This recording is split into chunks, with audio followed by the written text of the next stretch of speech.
আসসালামু আলাইকুম ফ্রেন্ডস, অ্যাডোজেট শিক্ষায় আপনাদেরকে স্বাগতম। আপনারা সবাই কেমন আছেন? আশা করি সবাই ভালো আছেন। বরাবরের মতো আপনাদের সাথে আছি আমি সাইফুল ইসলাম। চলে এসেছি নতুন একটি টিউটোরিয়াল নিয়ে। সো আজকের টিউটোরিয়ালটি কোন বিষয়ের উপর হতে চলেছে সেটা নিশ্চয়ই আপনারা টাইটেল এবং থাম্বনেইল দেখে অলরেডি বুঝে গেছেন। তো আমি কথা বাড়াবো না, চলে যাব মেইন টিউটোরিয়ালে। আর মেইন টিউটোরিয়ালে যাওয়ার আগে একটা কথা বলে নিতে চাই, আপনি যদি আমার চ্যানেলে নতুন হয়ে থাকেন তাহলে অবশ্যই আমার চ্যানেলটি সাবস্ক্রাইব করে নোটিফিকেশন বেলটি অন করে দিবেন।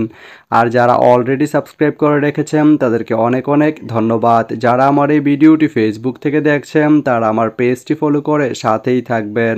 তো চলুন চলে যাই মেইন টিউটোরিয়ালে।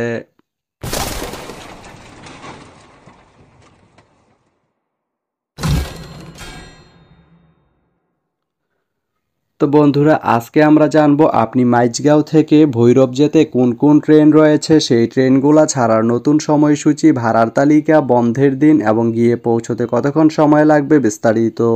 তো আমি যদি প্রথমে আপনাদেরকে ভাড়ার তালিকাটা দেখিয়ে দেই, আপনি মাইজগাঁও থেকে ভৈরব যেতে এস চেয়ার বা শুভন চেয়ার যে সিট এর মূল্য পড়বে 275 টাকা, স্নিগ্ধা যে সিট এর মূল্য পড়বে 529 টাকা। এখন আমি যদি আপনাদেরকে ট্রেনের সময়সূচিগুলো বলে দেই, আপনি মাইজগাঁও থেকে ভৈরব যেতে প্রথমেই যে ট্রেনটি রয়েছে সেটি হচ্ছে উপবন।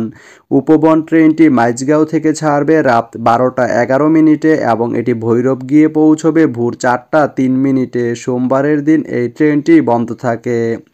এরপরে রয়েছে কালনী।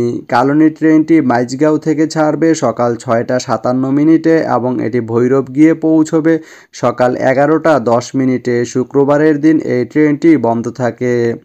এরপরে রয়েছে পারাবত। পারাবত ট্রেনটি মাইজগাঁও থেকে ছাড়বে বিকাল 4টা 41 মিনিটে এবং এটি ভৈরব গিয়ে পৌঁছবে রাত 8টা 55 মিনিটে। সোমবারের দিন এই ট্রেনটি বন্ধ থাকে। এরপরে রয়েছে সুরমা। সুরমা ট্রেনটি মাইজগাঁও থেকে ছাড়বে রাত 9টা 30 মিনিটে এবং এটি ভৈরব গিয়ে পৌঁছবে সকাল 6টা 38 মিনিটে। এই ট্রেনটির কোনো অফ ডে নেই। তো আপনি মাইজগাঁও থেকে ভৈরব যেতে এই 4টি ট্রেনের যে কোনো একটি ট্রেন ব্যবহার করতে পারেন। তো ভিডিওটি কেমন লাগলো অবশ্যই কমেন্ট করে জানাবেন। আর ভিডিওটি যদি ভালো লেগে থাকে বা আপনার কোনো উপকারে এসে থাকে তাহলে ভিডিওতে একটা লাইক করে দিবেন, কারণ আপনার একটা লাইক আমাকে অনেক ইন্সপায়ার করে নতুন নতুন আরও ভিডিও বানাতে।